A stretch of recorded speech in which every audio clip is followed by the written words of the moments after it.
Hi, folks. My name is Cam Vedbrat. I am the Group Program Manager for the Compute, Graphics, and AI team in the Operating Systems Group in Azure at Microsoft. I'm here with Nick Geisler on the team, and we are here today to talk to you a little bit about how you can use Windows to bring AI workloads to the edge. So just as a bit of context, if I could have just a quick show of hands, how many folks in the room have had some experience working with machine learning or AI techniques in their jobs? So, oh, quite a few. OK, good. So I'm going to do a little bit of background just to kind of set the tone, and then hopefully not too much recap of what folks already know, and then dive into a little bit of what we've built and how you can use it. So sort of the first question that people kind of bring is they kind of hear about AI and like, oh, I can use this AI stuff, but like, what is it really for? How can I use it in my work day to day? And sort of the simplest way to describe it that I've heard is that AI is really great when you need to use software to solve a hard problem that's particularly difficult to describe algorithmically. If you have a problem where the explicit steps to follow, the process you go through to get to the answer isn't easy to get at, but you have data in hand that can describe good outcomes and not so good outcomes, those are the types of problems you want to apply AI to. And so you see these problems all over the place in businesses, whether it's things like classifying a customer as a prospect or retention risk, looking at how you do demand forecasting, not just for customer demand, but even things like server load. Or if you're like working in an industrial process and you want to apply AI to different parts of your manufacturing line to see where things might be going wrong, or what are some patterns that you can use to kind of deploy things like preventative maintenance. All of these are great examples of places where there's a lot of data that's being created that you can use to generate an AI system to help you get ahead of potential costs and actually get better efficiency out of your system. So where the solution is hard to describe algorithmically, where it's hard to describe the steps, you can often get to a solution by describing the data with the outcomes that you want instead. So that's sort of why AI. And then I think the next question people ask me is like, why now? I've heard about this for years. And the truth is, AI's been around for years. You go back long enough, people were building AI systems to play tic-tac-toe. That's what that machine in the top right corner is for. But it's really gotten a ton better over the years. And you can kind of see different points in time, and these are all examples of gaming, where AI was able to just get a lot better very quickly. In kind of the more recent years, progress has gone a lot faster, and the systems have improved a lot more rapidly. And that's in part due to two things. The first is just an explosive amount of growth in the availability of data. The number of machines that are out there just gathering little bits of data around all sorts of ordinary business processes is just it's going up very, very rapidly. And that data needs to then get processed. Stuff needs to happen to it in order for meaning to get applied, in order for these AI systems to work well. And that processing has really been fueled by explosive growth in compute capacity, largely driven by GPUs. And this isn't a huge surprise if you kind of look at what a GPU does. These are processors that were originally designed for graphics workloads. And what a graphics workload is, at the end of the day, is a large-scale data parallel linear algebra problem. And a lot of the data science work, a lot of the underlying compute capabilities required to build an AI model is that same type of math processing. And so as GPUs became more powerful, as they came into the data center, their ability to get applied to AI training problems has really kind of driven the capacity and the capability of modern AI systems, to the point now where you're starting to see things like cognitive skills, like actual vision, actual like language understanding coming out of AI systems that are being built. At the same time that the growth has happened and kind of this use of intense compute capacity has come online, there's also been a huge amount of focus on how to make these systems more efficient. Because the evaluation, the act of taking an AI model and then querying it, looking at can I get an answer out of it, that task is something that's a bit less compute intensive than creating a model. And it's also a task that we often want to have distributed in a lot of different places and across a lot of different systems. And so the same kind of drive towards getting better performance and efficiency that happened in training is starting to show up in evaluation as well. And so that efficiency can then get transferred not just to other forms of the cloud, but onto smaller devices. And so you see AI showing up in phones, on PCs, and in kind of more portable, more movable form factors as well. And that, again, is happening a lot with client GPUs. But increasingly, we're also seeing that type of work transition to AI-focused silicon for accelerating those tasks on the edge. And we do see a bit of that happening in the cloud as well. And like the core point of all this, if you kind of look at like, well, why do we have these problems? How is it growing? Why is it ready? Why now? Is that we really are at a point where AI is ready to use, not just in the cloud, but across the cloud and the edge as well. So how is it getting used? So I'm just going to give you kind of a couple examples of some use cases that we've seen already in industry and in our own products. The first is there's this example on the left of a steel rolling machine. And what's attached to the steel rolling machine, you can see the little kind of yellow boxes around it, is a small camera. And what that camera is doing is it's running an AI model, and it's taking every frame off the camera, and it's evaluating that image against a model that was trained to go determine whether that section of steel is likely to be defective. And so you can see how in this case, like steel is a component in a way. A component manufacturer is able to validate their supply before it's handed off to a customer and get ahead of any potential issues that defects in that supply could have caused. And this not only saves them costs, but it saves their customers cost as well in terms of returned items or expensive repair work down the line. We also see this, the example on the one side is steel. The other example we have is a circuit board where you could train a model on components, circuitry components that go into electronics to see are these parts manufactured correctly, just by training it on images of well-manufactured parts and then parts that were returned or known to be defective. A more everyday scenario, one that I think a lot of people can relate to just on a more personal level, is ink. And in ink, we have a kind of an interesting example of AI being used in a hierarchical fashion, a number of AI evaluations getting used to accomplish a task. And so when our ink system that we have at Microsoft, and this is the same system that's in Windows that gets used by OneNote, when it goes to process ink, it's using a series of evaluations over and over to kind of get information out of that ink. So here you see an example of just some notes that were written with the pen. And the first round of classification that can happen around this is to just figure out, like, what are the notes? Are they actually notes? Is it a drawing? Is it a shape? And you can see there's a sort of first round identification of what the ink actually is. And once you've done that and you've found the text, you can say, like, well, all right, text might have more information in it. What could that information be? And we start to see a little bit of the semantic meaning that's in the structure of the text to come out just from being able to look at how it's been arranged on the screen. So we can find things like individual lines. We can see that one block of text is actually a list, and that list has bullets. We can even break the lines up into words. And then once we have actual words, we can start to attract real meaning.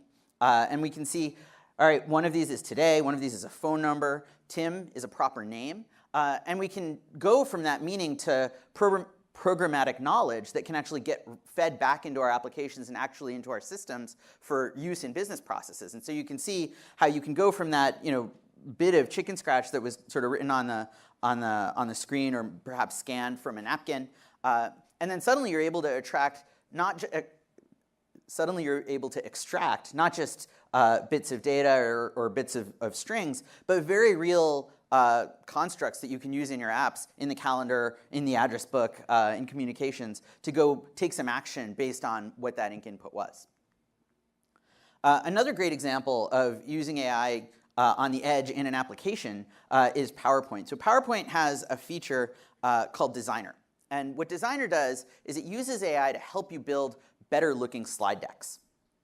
And what they've done is they've built a system that runs a sequence of models against the content of a slide to make suggestions on how you can make that slide look better. And so the first thing that happens when you drag an image into PowerPoint is it will say, oh, okay, there's an image. I'm going to offer you some image processing effects on that image and a little bit of kind of stylized style adjustments on the text that's in front of the image to spice it up a little bit. And so here you can see we dragged in this picture of food, and there's some on the right-hand side of the slide of the screenshot. There's some options that are there. I can gray out the image. I can maybe gray out part of it. I can change how the text looks. From there, as you drag more images in, it can actually suggest layouts, and it can start to crop the images intelligently based on what the primary object in the image is. And it's a sort of a simple computer vision task that's at play to kind of get that best crop region for the shape of the slide. But it's something that actually people have a tough time doing if they're not designers. It's not what they do day to day.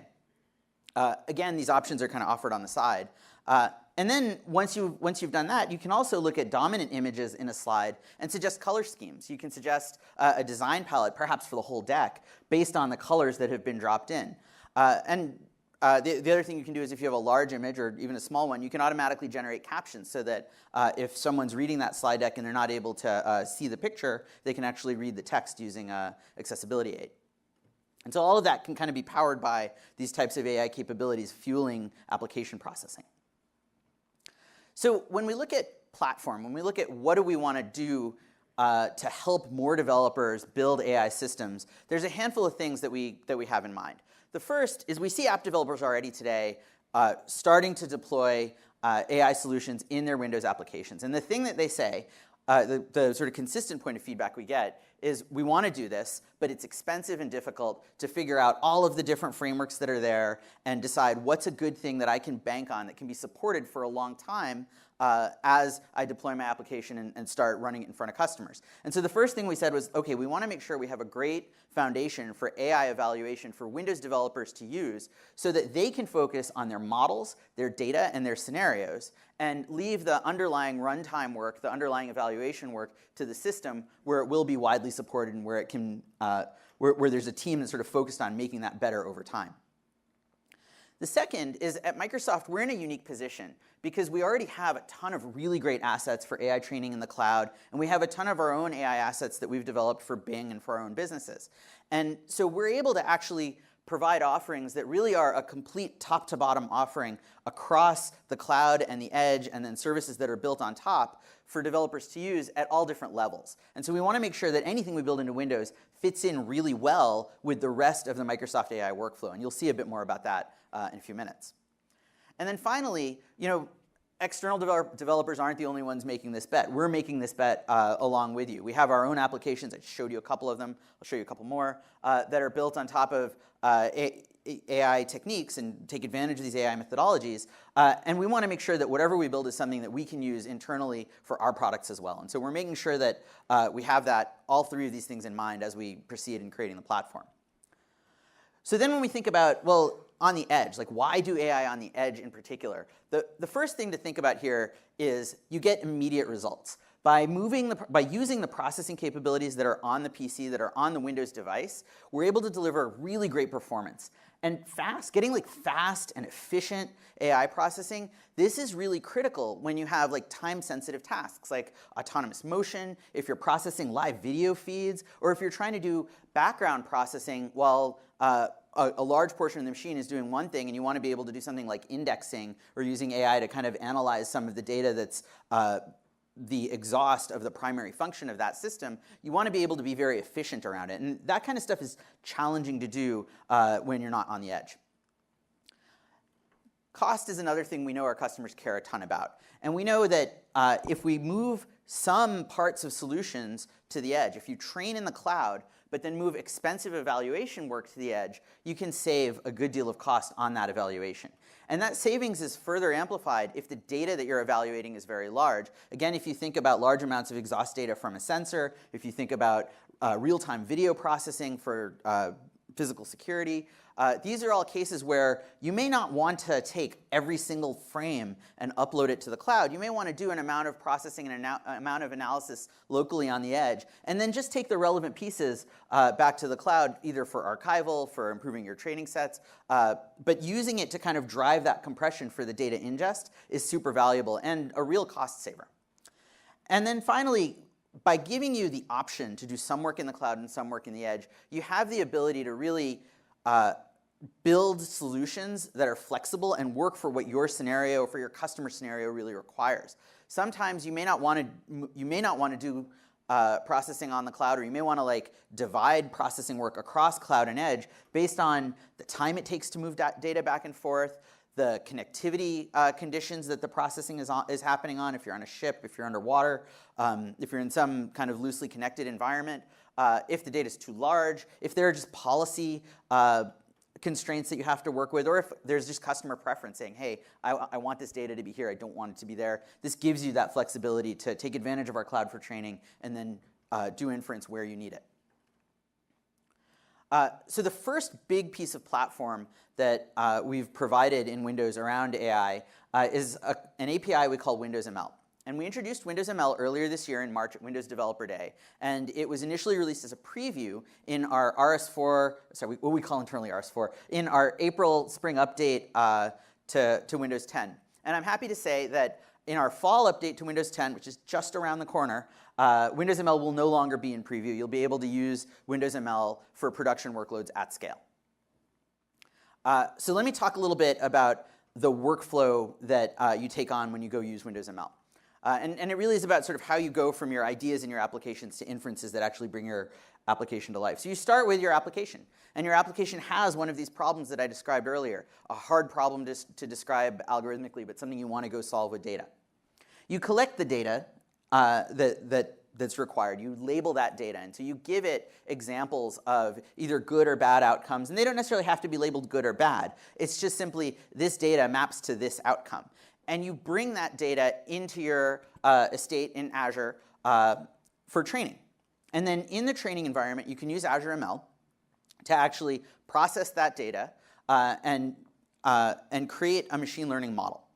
Once you have that model, you can bring that model into Visual Studio, into your app, and then under the covers, the model uses the Windows ML API to actually evaluate that model and give you results. And so that model that we created, essentially it's a function. It takes input, it takes the application, it takes data from the application as input, does some math on it, and gives you back some answer, some prediction, and some level of confidence in the output. And so under the covers, what your app is doing is it's basically got three core functions that it uses within Windows ML. It loads the model, initializes the data structures involved.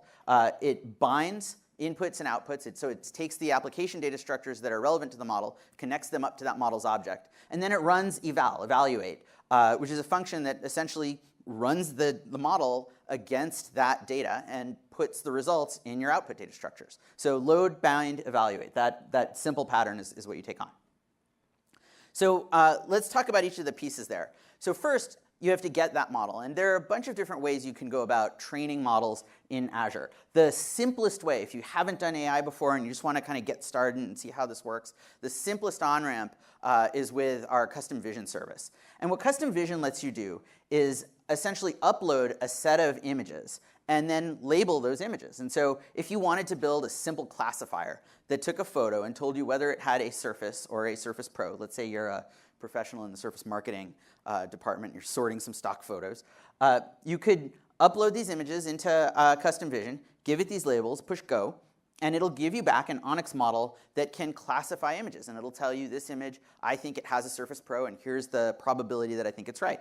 And so you can get started very quickly using just these sort of 30 images here with a small investment of time. You can get up and running.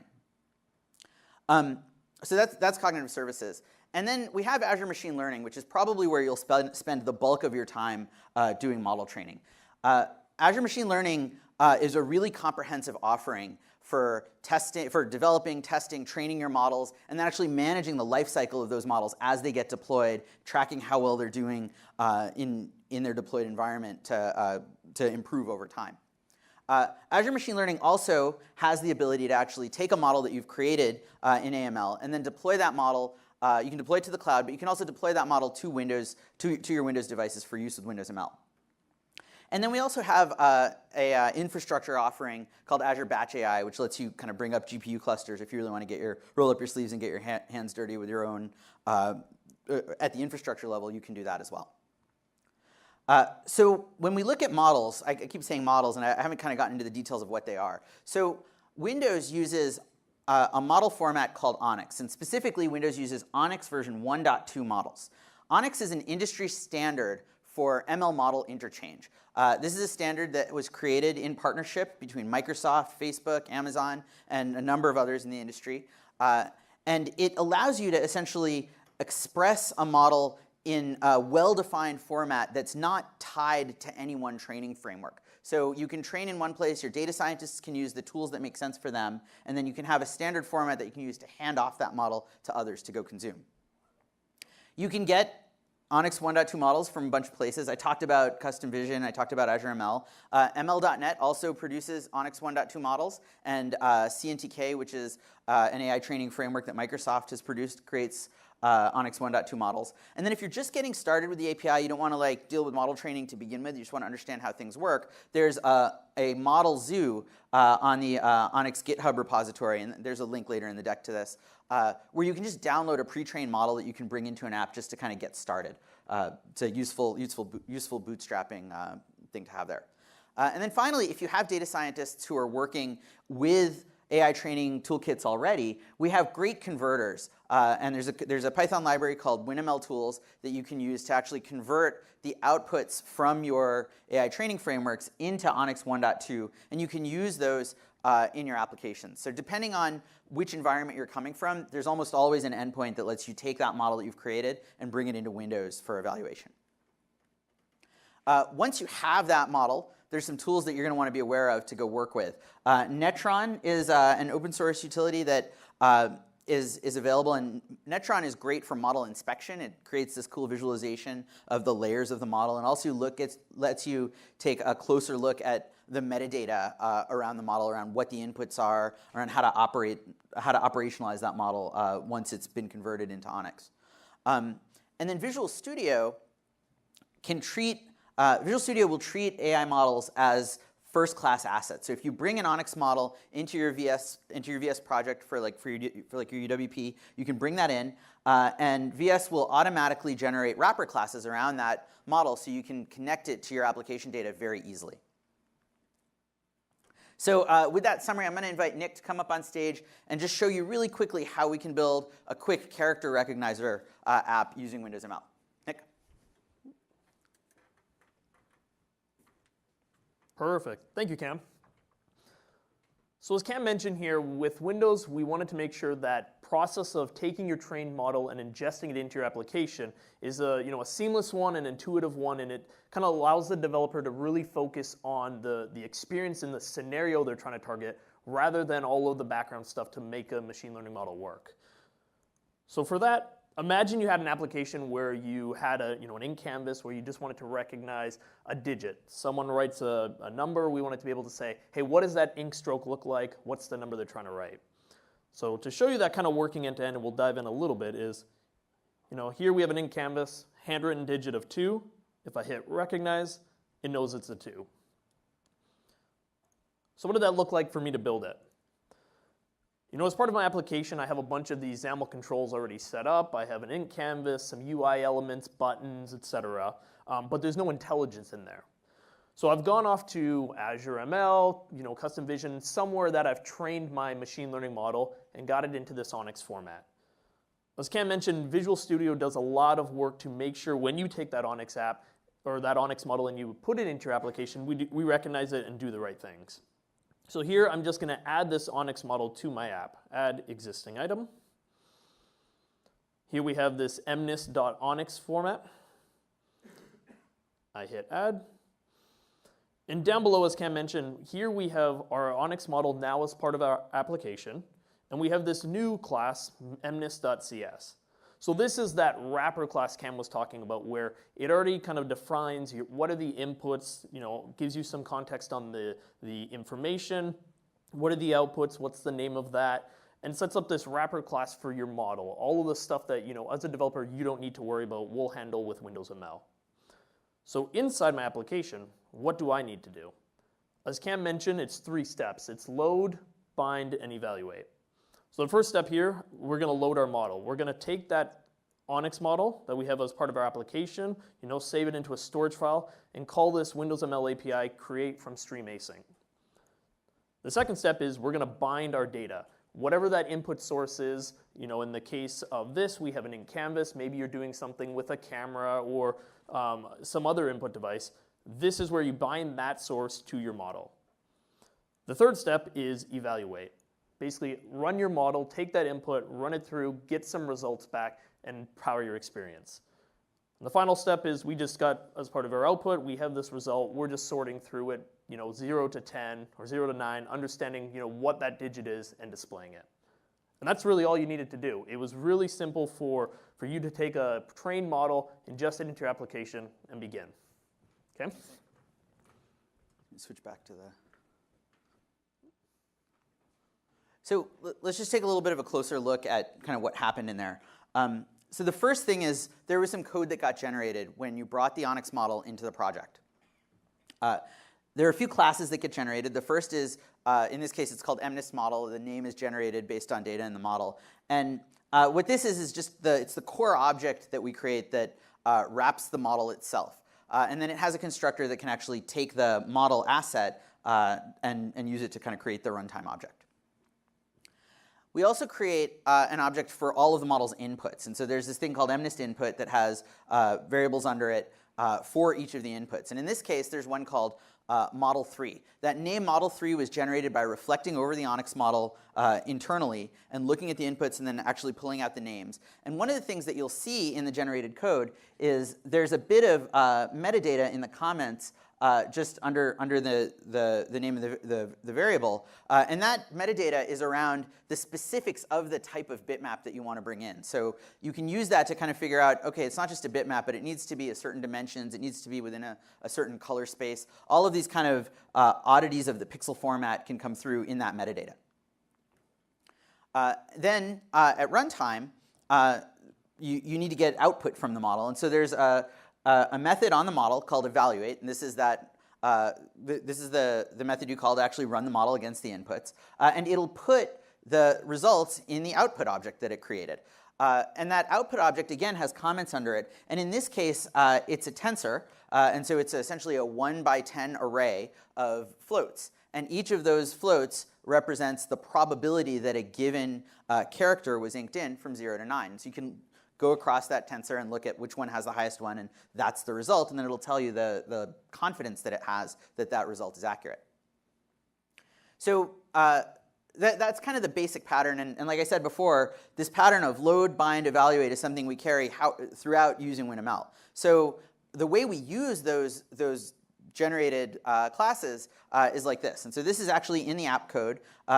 We hand the constructor a URI to the application resource. In this case, it's MNIST.onyx. And the constructor can take an application resource. It can take actually any kind of stream. So if you have your model stored on the network, let's say you're operating in a process where models are getting updated regularly by some data scientist, and your app can go just reference that. Or if you have the model stored in memory, maybe it was not stored locally on disk, and you needed to get it from somewhere and stored in memory, you can just hand a stream to the constructor, and it'll go take that as well. Then you bind your inputs, and in this case, what we're doing is we're taking the handwritten image from the ink canvas, from the ink grid, and we're wrapping it in this thing called video frame to hand it to the input. And video frame and image feature value, these are features in Windows ML that are really great utilities if you're trying to do any kind of computer vision scenario with Windows ML. And so when you use these classes, what will happen is Windows ML will efficiently pre-process any of the input that you hand it using that metadata. So you may have written the code to go look at, this is the type of data I have, but if the source of the images that you're evaluating isn't a source that can know exactly what's needed, you can hand that to video frame, and it will automatically convert it. The other great thing about video frame is if you're coming off of a source that's already on the GPU, if it's like a camera source, or if it's or if it's an image that's the result of some rendering, some compute operation, we'll efficiently do that processing with minimal overhead. So no round tripping the data to and from CPU, to and from system memory. It's all done very efficiently internally within Windows ML if you're using video frame. So it's a good thing to know about. Then, once you've bound your inputs, you call evaluate. And evaluate just puts the data in your output variable. The other great thing about this is if you're doing some kind of hierarchical or chained evaluations, like the ink example I showed earlier, and the output of one model is something you're just going to hand to the input of the next, again, Windows ML will do a good job of doing all of the data transport with minimal overhead and keeping that really efficient so that you can get that high performance and the sort of real-time results you want when you're operating in that kind of an environment. There are some advanced usage scenarios also that we've added support for since coming out of preview. So these are in the fall update. I talked about being able to load models from streams. If you're doing evaluation on a device that has multiple D3D devices, if it's like a laptop that has a discrete GPU and an iGPU, if it's a larger workstation system with multiple GPUs, or if you just want to say, no, I want to use my GPU for something else, and I want to do CPU processing. If you want to have more control, you'll be able to do that with the fall update. And then we also have custom operators, and this is great if you have a model that doesn't convert super cleanly into ONNX. If it's using some operators that aren't in the ONNX spec, aren't yet in the ONNX spec, and the spec moves very fast, but there's always something that can come up. You can actually provide an implementation of the math operator on CPU or GPU, hand that to WinML, and we'll escape out the use of that operator based on the implementation you give us. And so it's a great relief valve if you have trouble with conversion. So I talked about GPU processing at the beginning and our ability to kind of really focus on getting great performance. And I want to kind of go into a little bit more detail there. So with Windows ML, you get really fast evaluation across the breadth of Windows devices. So that means from our always connected PCs that have Qualcomm Snapdragon processors in them, through ordinary notebooks that lots of people have with their Intel processor, to workstation systems with discrete GPUs. Every single one of those systems is something you may want to do some AI workload on. And Windows does a great job of giving you the best performance possible on the hardware that you have. And there's a bunch of things that kind of contribute to that. Our compute layer is super fast, and it's really optimized for every different type of silicon we could find. We have CPU optimizations using AVX512, which is the latest instruction set Intel has in their most recent Xeon processors. We have a GPU path that uses something called DirectX 12 compute shaders. And so DirectX 12 is our high-performance GPU 3D graphics API. It also has a compute API that's alongside it for doing large-scale parallel math. And what a compute shader is essentially it's a C program that can run on the GPU in parallel. And what we do is we implement all of the machine learning operators in these optimized compute shaders that can run on any modern GPU. And every Windows 10 system that you can buy today has a DX12 capable processor in it. So the processing capabilities really are ubiquitous, and the implementation is really optimized for them. Now, for some IHVs, for some more recent hardware, we also have a thing called meta commands. And what meta commands let us do is allow the system to take advantage of an IHV optimized operation for any one, an IHV optimized kernel for any one of these operations. And so if you have a modern GPU with a modern driver that supports meta commands, what we can do is instead of using our shader-based implementation, which is already very fast, we can use something that is specific to that hardware. And the way meta commands are built, there's a conformance check that's kind of built into how Windows takes on hardware and how we work with the Windows ecosystem that makes sure that the output that you get from the meta command usage is the same as what you would get if you used our compute implementations. And so you're not trading off accuracy or conformance when you take advantage of these meta commands. So it's a really great thing for the sort of most cutting edge, newest hardware. And then the other thing we've done is we're able to evaluate, you can convert your model from floating point 32 into floating point 16 and evaluate in floating point 16, which is great for reducing the overall footprint and getting a faster evaluation out of the system. And so if you don't have a ton of memory to store the model and store all the weights and then to do the math, or if that memory residency is causing bandwidth issues that's slowing down evaluation, going to FP16 is a great way to kind of just cut that down and get a more efficient evaluation out. This is also useful if you're trying to get to more hardware or get your evaluations done using less power. Finally, all of this sort of compute layer sits on top of a driver model that is there on all Windows 10 hardware. And this driver model is a proven thing we've had in Windows for years. And this is the WDDM driver model that we've had for GPUs. It's now getting applied to compute as well. It's virtualization ready. So if you're doing your AI workload in a way that it needs to get deployed in a container or run in a VM, we can project the GPU up into that VM and get that accelerated processing in that container. And the driver model scales beyond GPUs as well. And so right now, we have GPU drivers, but coming later in the year, you're going to see this driver model show up on new types of hardware that are more AI-focused also in the year ahead. So to give you a sense of how well that works, I'm going to show you a quick demo. And I'm going to point my camera this way. I apologize, I'm pointing the camera at the crowd, but it'll make sense. Can we switch to the demo machine? Oh. Which one is it? All right. So let's start this up. So this is an application that implements a technique we call style transfer. And what we've done in this application is we've taken an AI model and we've trained it on different sets of artwork, the same model with different training data. And what we do is we use the model to actually predict what a photo would look like if it was drawn in the style of the artwork that the model was trained on. So I said earlier, we can do training to kind of do things like classification, but we can also use it to make any type of prediction. And in this case, instead of predicting an outcome in terms of a labeled value with strings, we're predicting an outcome that's actually a set of pixels. And so here I have this source image of dog, and I can switch between the different art styles, and you can see it adjusts the image based on which art style I selected, based on the model that was trained on different data.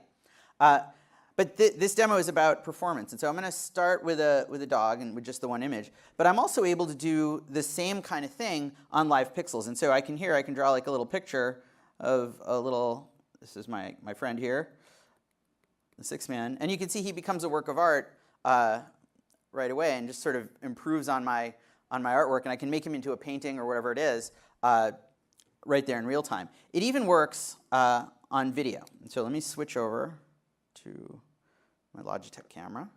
And so if the folks in the crowd don't mind, maybe move around just a little bit.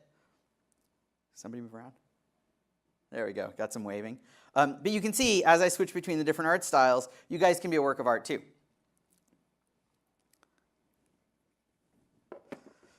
So very fast real-time performance happens on live pixels from the ink canvas, happens on live pixels from the webcam as well. I mentioned earlier that this is a bet that we're making in our own applications. And I want to give you just one. I'll show you a few examples, but one I want to kind of go a little longer on is our Photos app. And so I'm going to start with just a quick video from our Photos team to tell you a little bit about how they're using the AI platform in their experience. So start the video.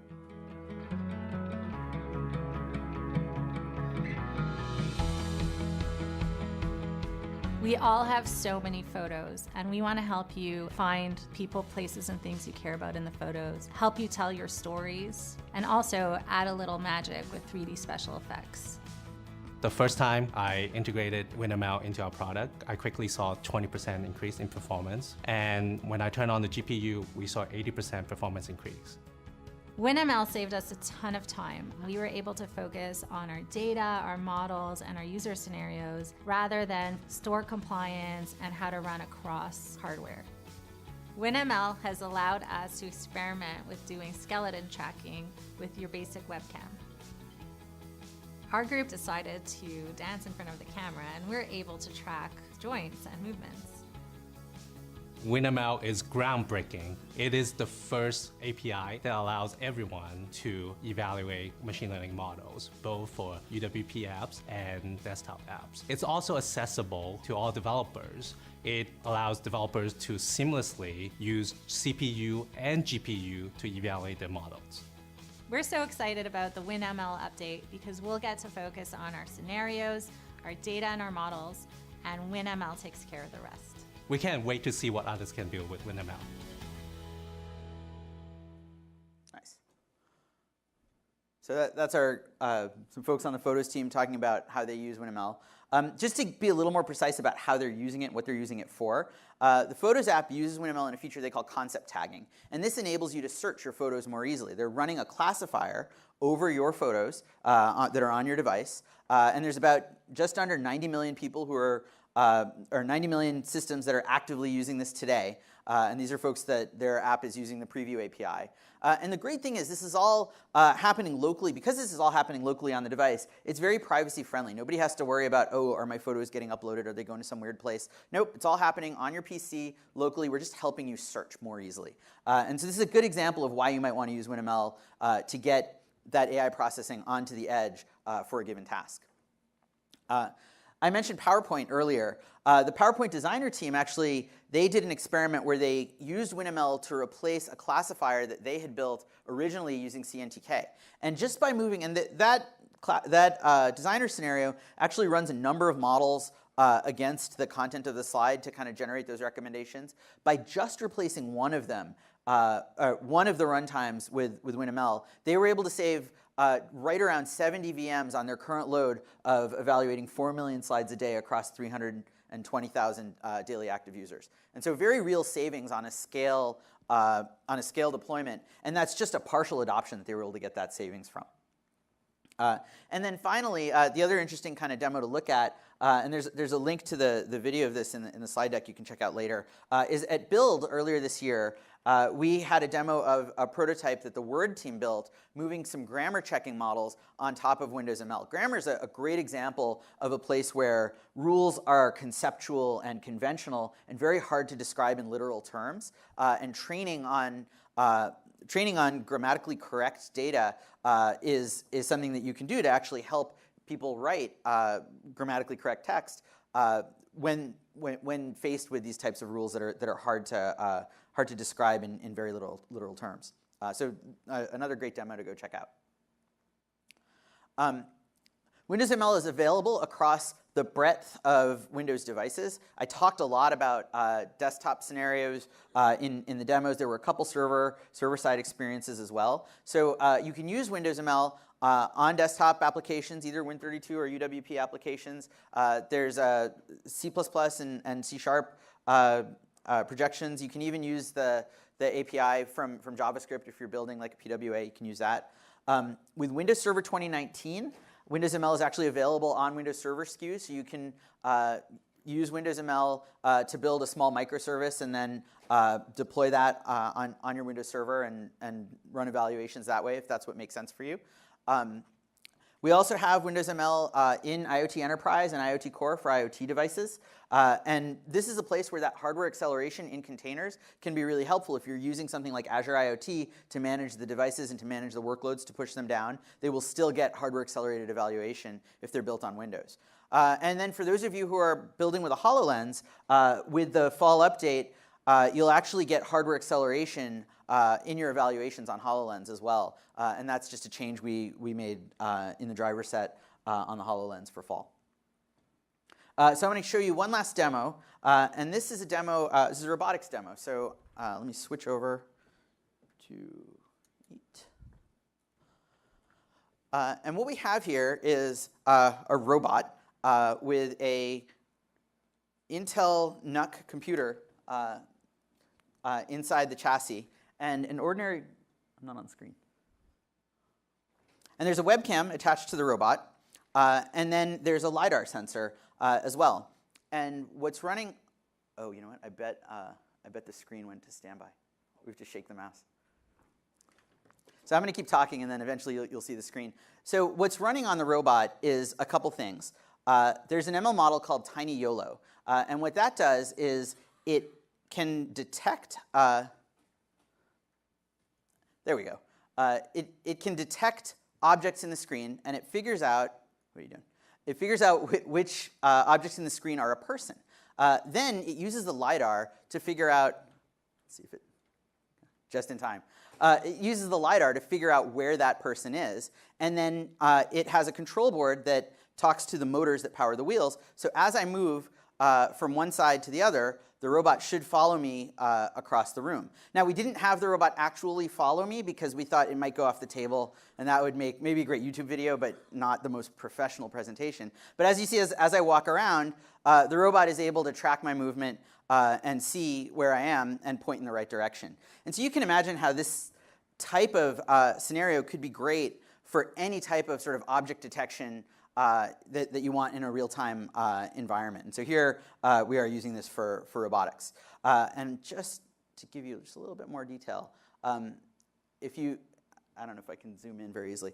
If I could zoom in, what you'll see is as I walk in front of it, in the debug SPU, it'll say person detected, and there's like, here it is, person detected. And then it figures out, based on the distance of the person in the field of view, and then the distance on the LiDAR, is that the closest person, and which way is the marker from the LiDAR that I need to go turn? And then it'll send instructions to the motor to actually go turn the robot. So that's how that works. Switch back to the deck. So if you want to try to build one of these yourself, you can. The TurtleBot robot platform is something you can go out and buy. It's a pretty cheap thing. There's an Intel NUC PC running inside the robot with a Core i7 Kaby Lake processor. And then what we have, the device is actually a RealSense camera, but the same scenario could work with an ordinary webcam. We're not using any of the sort of RealSense capabilities there in this demo. And then the LiDAR is, again, an off-the-shelf component that we're able to connect up through USB and just get the data out of the LiDAR to control it. And then all of this is powered by using WinML to find the person and then turn in the right direction. So that's WinML in the fall update. We do have a couple things coming on the roadmap that I think are worth highlighting. The first is our GPU layer, or rather our operations layer, called DirectML, the library of GPU and CPU operations that we have that actually are used to execute the model, is something we're looking at building public API on top of. And this essentially lets you take control of allocation and execution of machine learning primitives on the device. And so if you have a real-time workload that's sensitive to when those allocations happen, when that work is scheduled on the device, you can get that more explicit control through DirectML. It's particularly useful if you're building like a game engine, or if you're trying to adapt an AI framework to run on top of Windows that's your own. You can use it for that as well. And then there's an ongoing investment in how we deliver better performance and more flexibility with WinML.